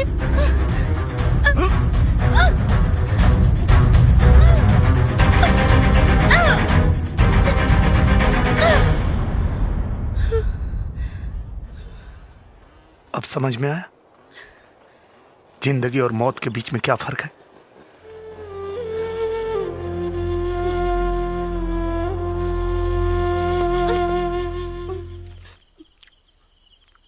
ना ना ना, खाला खाला, कुल तो वही खाला। हिंदुस्तान से तो नहीं सेवा खातिर आयल बानी पाकिस्तान हमनी के। दिल कराता दे दिए गोली, ये बोझ के ढोला से मिल जाओ छुट्टी। हाजमे की गोली है आपके पास? हाँ बा दी का, मेड इन बिहार। एक गोली में पेट साफ और दूसर में आदमी साफ। हुसैन के खाना खिला दे लोग।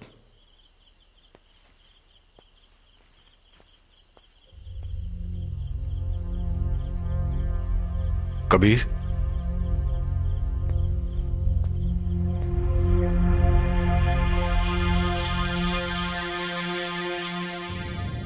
कोमल बुआ, जन्मदिन मुबारक।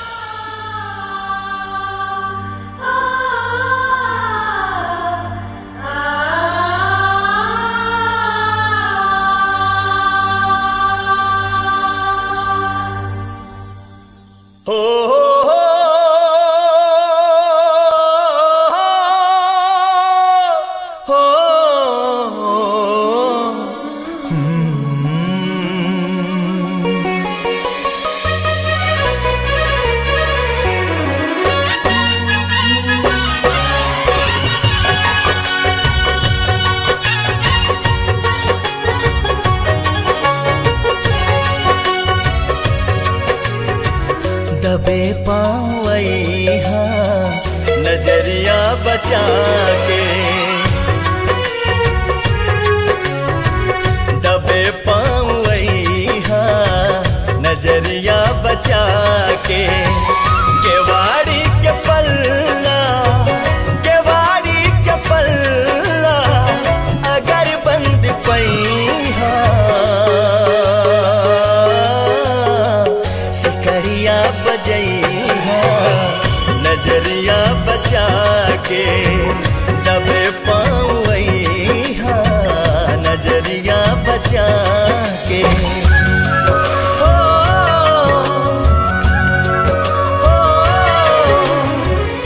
बस साथ जिए के वादा कर, तो हर चरण की धूल मांग के सिंदूर बना ले।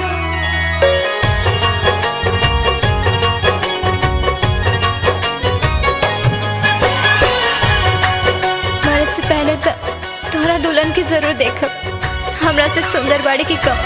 चढ़ जाए रात जब झांकी चंदनिया, झुर झुर झुर की पुरबा सिहरी बदनिया। चढ़ जाए रात जब झांकी चंदनिया, झुर झुर झुर की पुरबा सिहरी बदनिया। करबू इंतजार हम, करबू इंतजार हम अखियां बिछा के, रात भर जगई है जइहा नया के, रात भर जगई है जइहा नया के, रात भर जगई है जइहा नया के।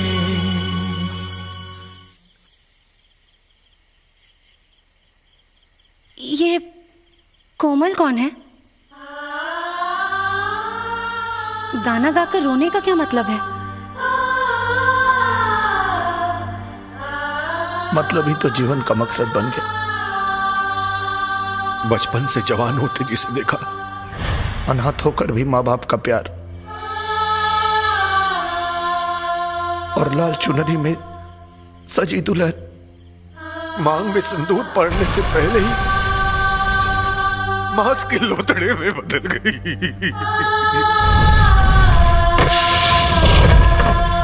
उसी का नाम था कोमल। लेकिन ये सब किसने किया? आपके अब्बू हैदर अली ने और आपके मंगेतर दाऊद हसन ने। नहीं नहीं, ये झूठ है। एक मिनट, आपके कहने से झूठ नहीं हो जाएगा। कागज में लिखे हुए सबूत दस्तावेजों की तरह होते हैं, जो सच कहते हैं, झूठ बयान नहीं करते।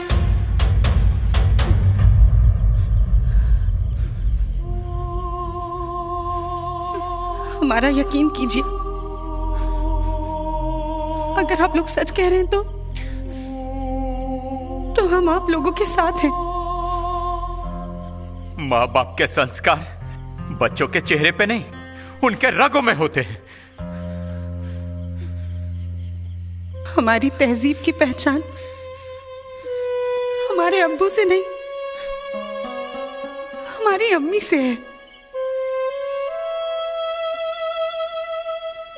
हमारे अब्बू पहले मुसलमान है, बाद में इंसान,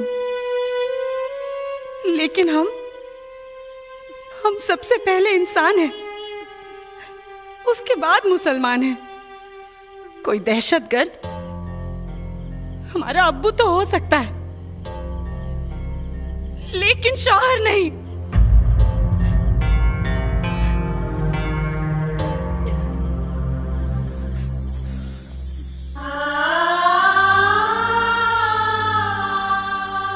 हमारे यहां औरत को देवी का दर्जा दिया जाता है।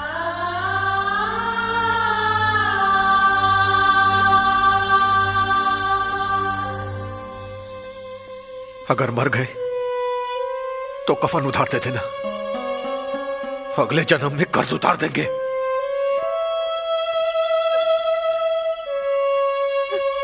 हमारा फैसला बदल गया तो अब उस दिन बदलना जिस दिन हैदर अली और दाऊद हसन से मजबूत हाथ उन्हें मिल जाए।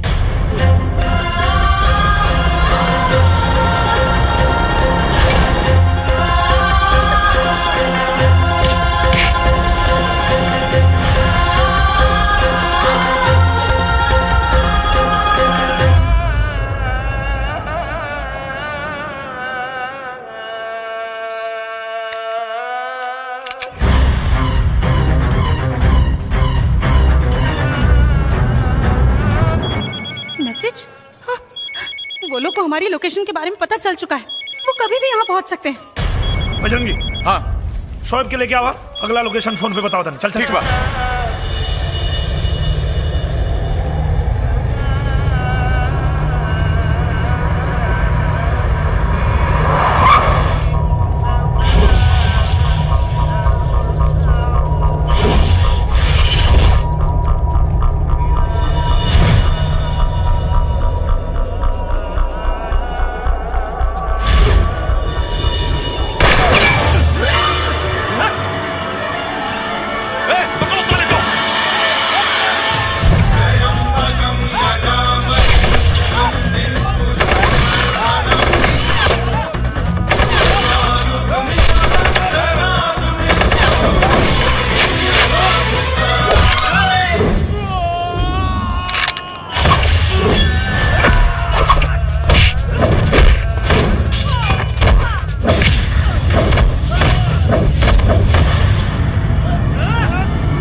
नाम क्या है तेरा?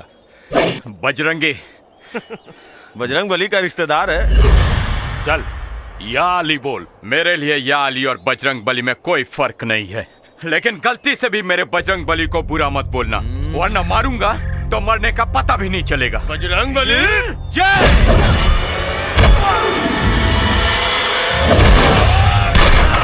या अली, जय बजरंग बली।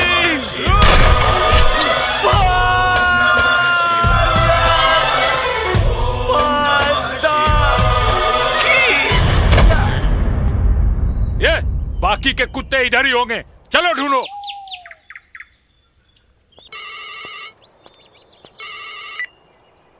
हाँ शोएब। हाँ हम बस पहुंचे। हेलो शोएब। हेलो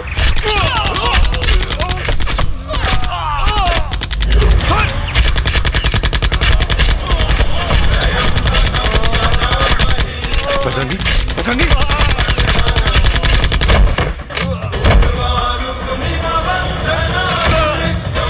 बजरंगी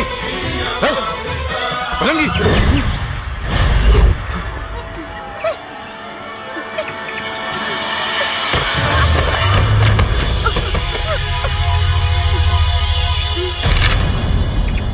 कौन कहता है हिंदू और मुसलमान में लड़ाई होगी? ये हवा भी कमबख्त किसी पाकिस्तानी ने उड़ाई होगी। जान मत छोड़िए रे, जान मत छोड़िए रे।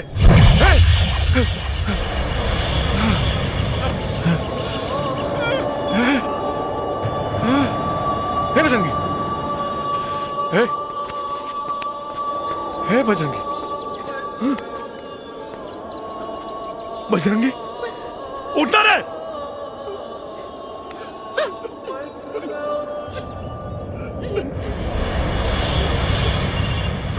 कल पाकिस्तानी अखबार पढ़ लेना। पढ़ने के बाद आंख और दिल दोनों अपनी जगह बदल देंगे।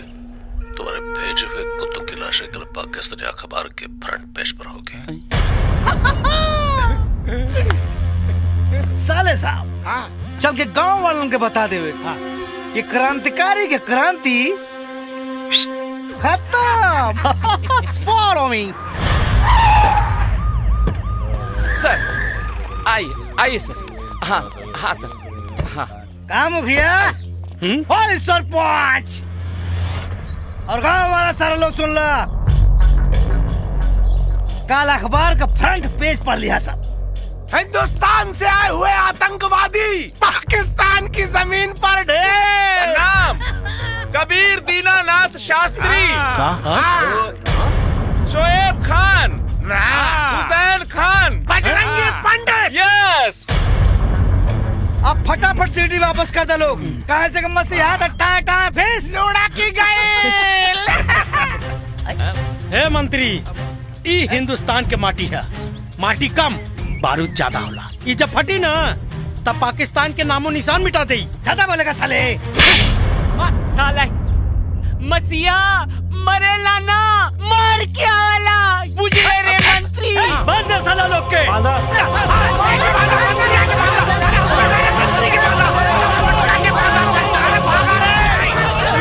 जनता की असली ताकत। अब सारे तो लोगों के मर्द ध्वंस विध्वंस हो जाई। मंत्री मुखिया जी, हमर कबीर आ शोएब न जाने पाकिस्तान में कौन हालत में हुई लोग। सरपंच चाचा,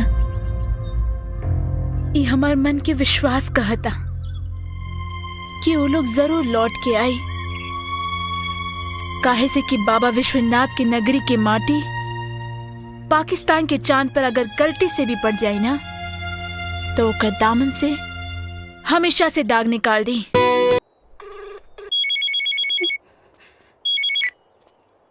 हेलो, उस कुत्ते को फोन दो। अपनी सांस पकड़ के रखना।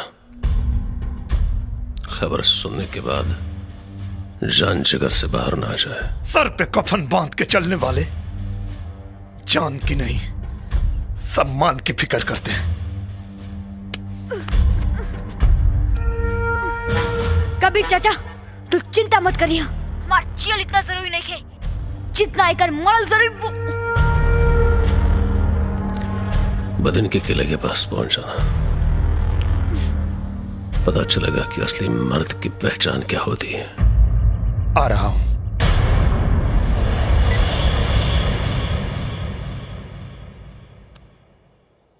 क्षमा तो नहीं मांगूंगा, क्योंकि प्यार और जंग में सब कुछ जायज होता है। शायद आप न होती तो दाऊद को यहां तक नहीं ला पाते। अब देखते हैं तकदीर जीत की माला किसे पहनाती है। आपने इतना साथ दिया, बहुत शुक्रिया। आप जा सकती हैं।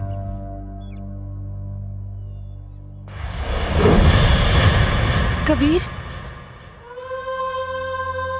बदनसीबी का दाग लेकर जो हाथ अब्बू और दाऊद हसन से भी ज्यादा मजबूत लगा, उसका सहारा भी नहीं मिल पाया। सहारा बनकर भी क्या कर लेंगे जब दुनिया में वही नहीं है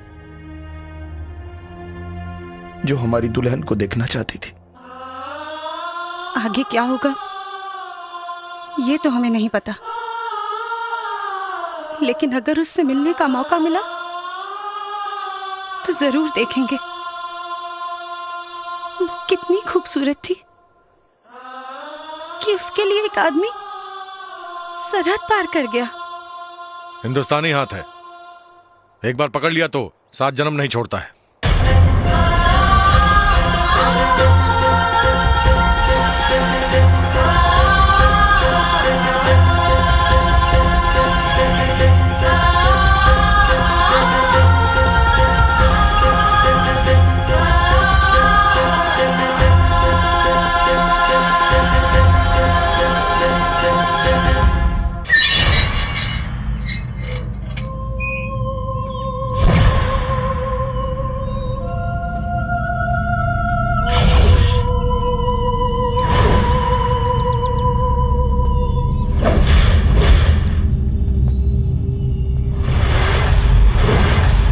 औरत को मोहरा बनाकर मर्द होने का फक्र करता है।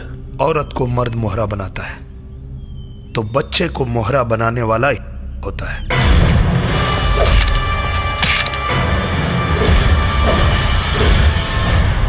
ठहरिए हसन साहब, मौत के सौदागर कभी किसी मुल्क की सियासत के बादशाह नहीं बन सकते। शहनाज!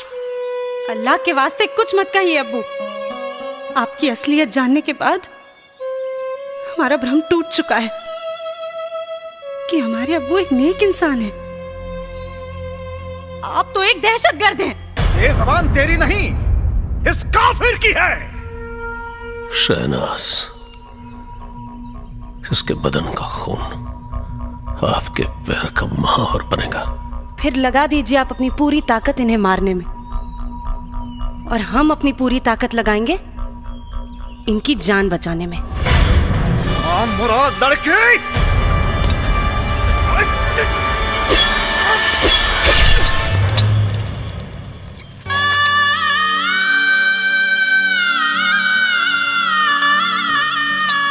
देखा हसन साहब, किसी नेक इंसान का खून कभी पांव का महावर नहीं बल्कि मांग का सिंदूर बनता है। अब दहेज में कफन भी तैयार रखना शहनाज। दहेज में कफन नहीं दाऊद हसन, पूरा पाकिस्तान लेके जाऊंगा।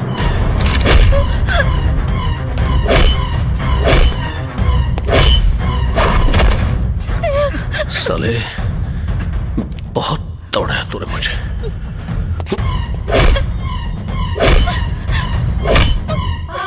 मार दाऊद हसन, और मार। इतने में थक गया तू? अभी तो तुझे और भगाऊंगा।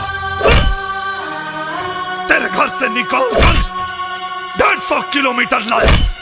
अब तेरे मौत की सीमा रेखा 13 किलोमीटर बची है दाऊद हसन। जितना मार सकता है। रुक जाओ दाऊद हसन, वरना तुम्हारी ये माशुका तुम्हारी तकदीर का फैसला कर देगी। अपने आदमियों से कह दो कि बंदूकें फेंक दे।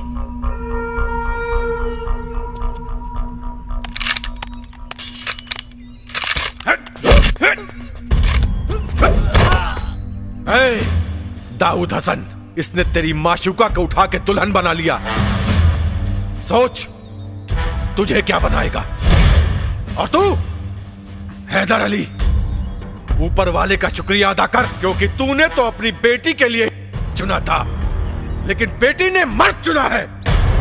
शहनाज की शादी का लड्डू अगर पाकिस्तान नहीं भेजा तो मैं अपने हिंदुस्तान का बेटा नहीं।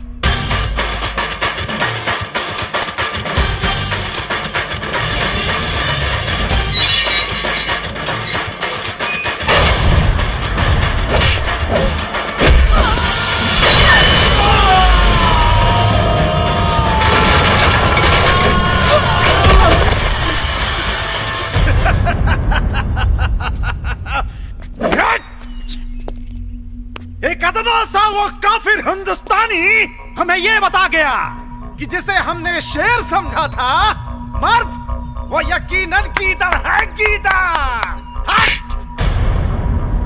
गीदड़।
पहलवान आज ले नालायक रहल, लेकिन लायक के मौत मरी।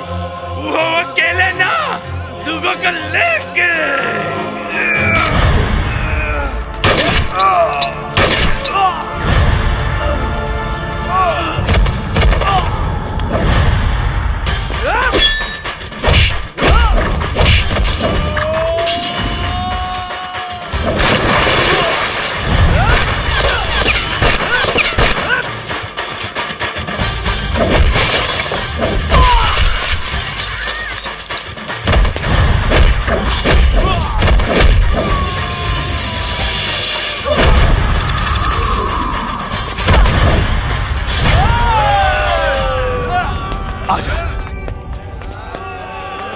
एक हिंदुस्तानी आज तुम सबको दौड़ाएगा और मुंह दिया पूरा हिंदुस्तान तो तेरा मुल्क बह जाएगा।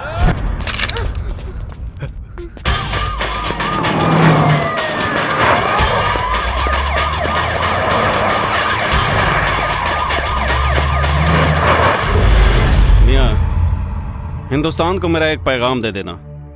जिस मुसलमान का ईमान मुसलसल हो वो गद्दार नहीं होता, वफादार होता, चाहे वो हिंदुस्तान हो या पाकिस्तान।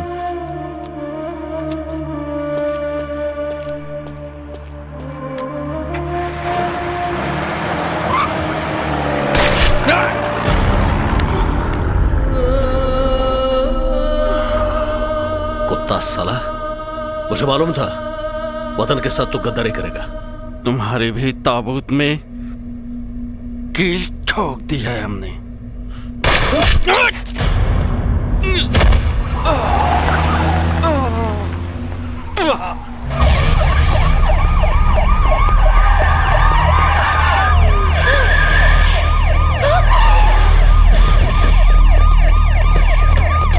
फायर कोई नहीं करेगा, हमें इसका फिर को जिंदा पकड़ना है।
गईला तो सबकर मौत बेकार चल जाई। शोएब चाचा, बजरंगी चाचा की क्रिया याद करा, अम्मी अबू के, कोमल बुआ के, हमनी के जेल से ज्यादा होकर मरल जरूरी बा। मारो चाचा, मारो। अब अपन जमीन ज्यादा दूर नहीं है, मारो।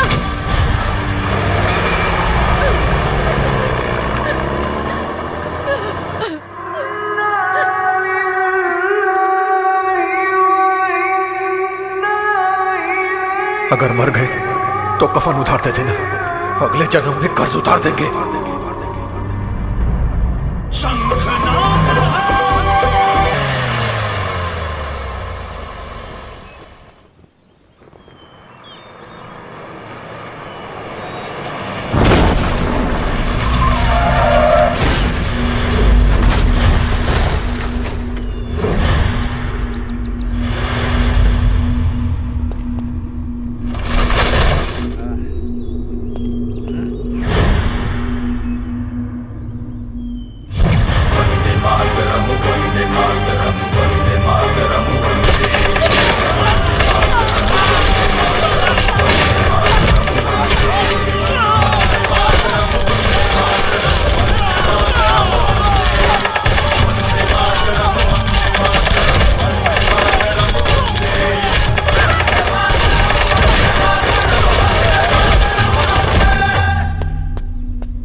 दोनों देशों की सरकार इतनी निकम्मी नहीं है दाऊद हसन।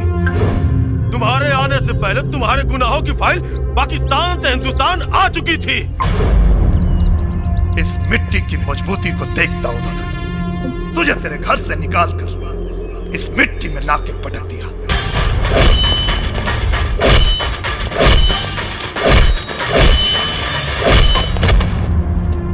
इन कदमों को देख दाऊद हसन, तुझे पता चलेगा कि बेटे की जगह हमेशा बाप के पैरों में होती है।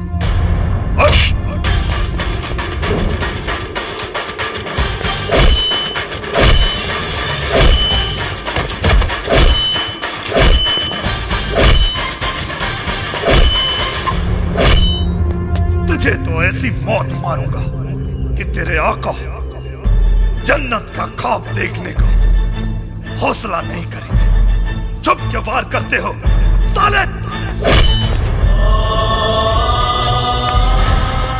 जब बर्दाश्त कहे कि अब बर्दाश्त नहीं होता तो कोई हिंदुस्तानी कभी किसी से परास्त नहीं होता।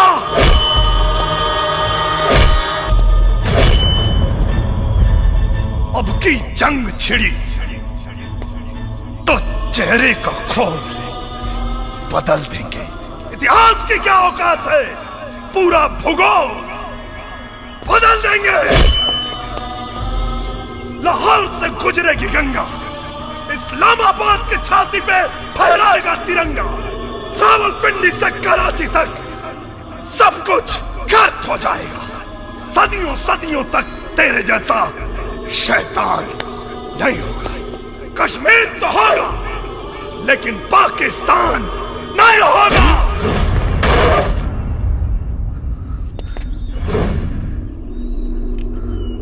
हो गया तो सुन, अपने दिमाग को जरा सा जोर डालो। जब तक जिंदा हूं तेरे हिंदुस्तानी सिस्टम की गोदी में बैठकर बिरयानी खाता रहूंगा।